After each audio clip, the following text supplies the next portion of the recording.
Assalamualaikum warahmatullahi wabarakatuh to our beloved madam. So as for today's presentation, our group will discuss about HGH.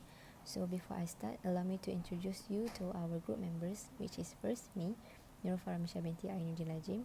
The second presenter is Wan Nurul Hazimah binti Muhammad Fauzi, and the final presenter is Muhammad Ridwan bin Kamijan. Without further ado, let's start our presentation. Assalamualaikum and good morning. My name is Wan Nurul Hazimah binti Muhammad Fauzi. My matric number is 2021613052. Today I'm gonna talk about the introduction of drug in sports. Using drugs or substance to improve performance in baseball or any other sport may lead to an athlete being banned and may also harm their health. Sporting authorities have banned many drugs and any other substances, not just because they might give an athlete an unfair advantage, but also because of the wider health risks. Using drugs also in sport undermines values like fair play and teamwork. When sport people use drugs, they not only might damage their own health, but they also give sport a bad reputation and set a poor example to others. So-called performance-enhancing drugs or performance and image-enhancing drugs are banned in sports because they could give a sport person an unfair advantage over other competitors. Drugs such as steroids, human growth hormone, beta blockers, stimulants, and masking agents are listed are forbidden in any sport. Assalamualaikum warahmatullahi wabarakatuh. My name is Nurul Faramisha binti Ainuddin Lajim. My matrix number is 2021474872. So what is HGH? HGH stands for human growth hormone. It is a hormone that is naturally produced by the body. It is synthesized and secreted by cells in the anterior pituitary gland. It is located at the base of the brain. HGH exists as a complex combination of different molecular forms, including the major 22 kDa form and the minor isoforms such as the 20 kDa form.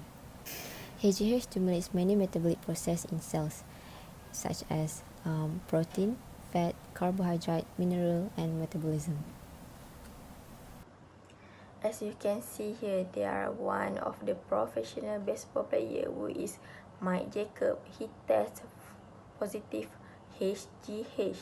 In 2011, Jacobs is the first professional baseball player and first professional athlete in North America, according to ESPN, to test positive for human growth hormone. Following the failed drug test, Jacobs was immediately given a 50-game suspension from the Class AAA Rookies affiliate Colorado Springs Sky Sox. Jacobs apologized and clarified the issue. He said that he made a terrible decision to take HGH due to overcome his knee and back problem. He also said that he will take full responsibility because of the worst decision he was ever made. So how does the HGH work inside the human body? First, it will stimulating metabolic process in cells to activate the metabolism. Next, the stimulates the liver to make an insulin-like protein that produces cartilage cells. It plays in bone and organ growth as well as the muscle protein synthesis. So, how does HGH works in our body? So once a child or athlete has been diagnosed with GH deficiency, Turner syndrome, or other conditions treatable with GH therapy, the pediatric endocrinologist will discuss the pros and cons of it and usually recommend the GH therapy. The GH used in treatment is manufactured in the laboratory to be identical to that produced by the pituitary gland, so it is safe and effective. GH is given through a subcutaneous injection, which means that it goes into the fatty tissues just beneath the surface of the skin. GH can be given by a special injection device that looks like a pen. Because it is such a shallow injection, the needle is very small and does not hurt much at all. Assalamualaikum warahmatullahi wabarakatuh. My name is Muhammad Ridwan bin Kamijan and my matrix number is 2021 475 058. And now I'm gonna talk about the mechanism of action and how the drug is taken. So, for the first thing first is the drug is called somatropin RHGH. So, how the drug is taken is may be taken by form of injection and also how the mechanism action. So, somatotropin immediates its effect both directly by somatotropin and indirectly by insulin like growth factor 1 IGF-1. So, upregulated by growth hormone, it binds to the human growth hormone receptor, which is GHR, which is a dimeric receptor expressed in a target cell, in the liver, and also in the cartilage.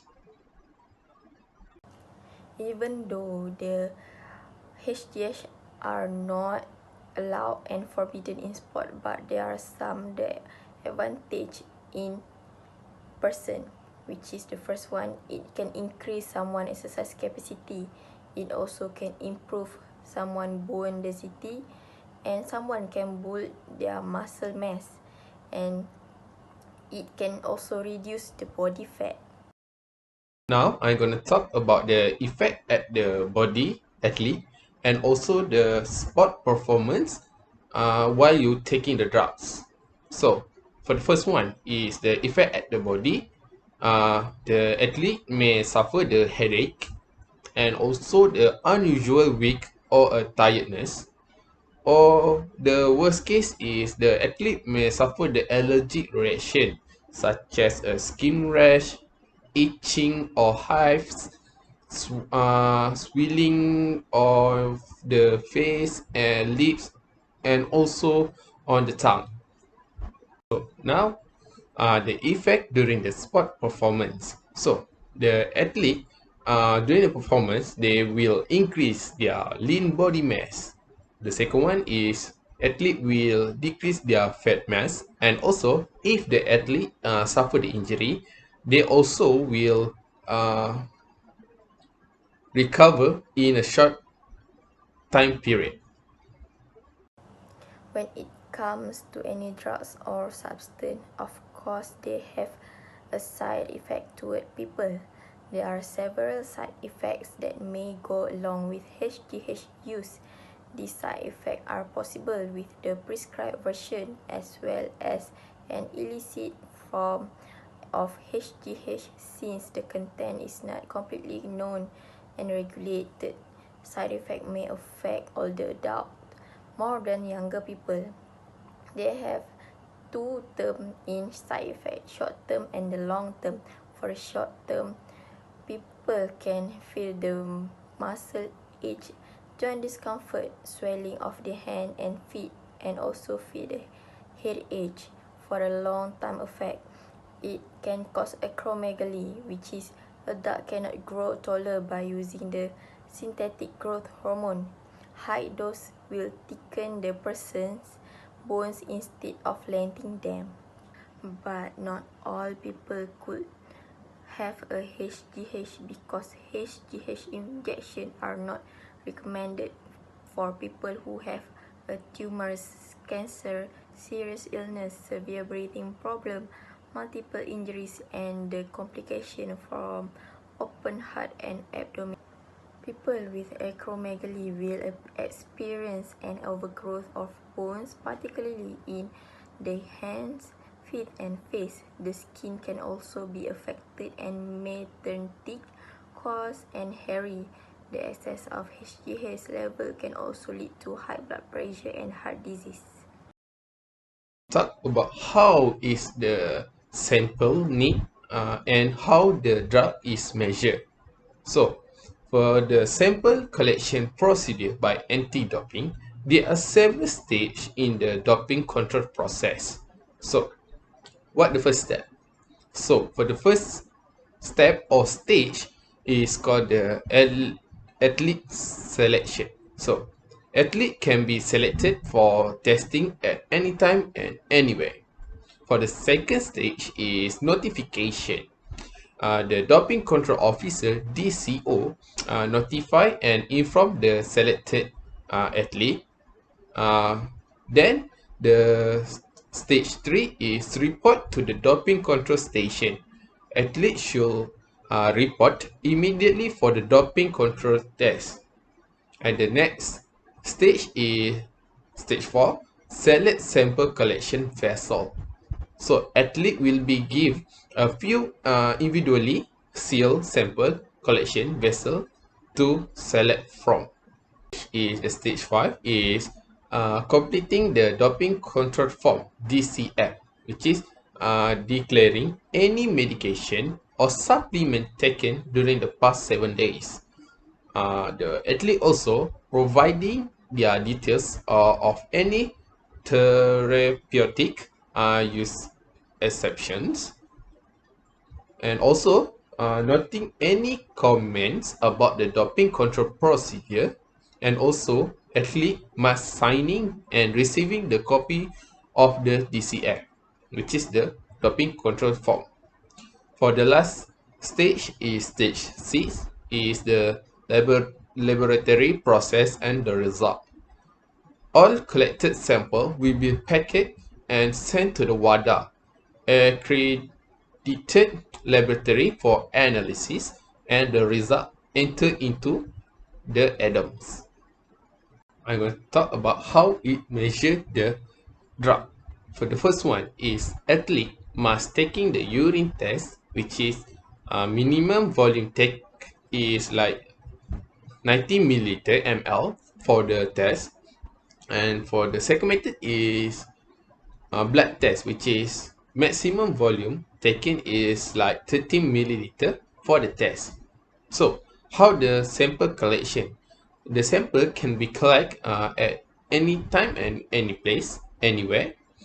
Something like during competition, end of the game, a training camp, a training venue, and also at home. We believe that drugs in sports is a terrible thing, and we believe that we should punish all the dopers.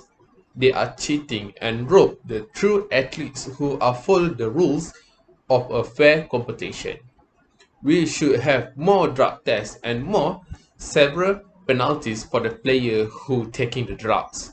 Perhaps this will inspire player to refrain or retrain for using performance enhancing drugs, and instance learn how to play the game fairly like everyone else and for the future sports. And that's all from us. Thank you.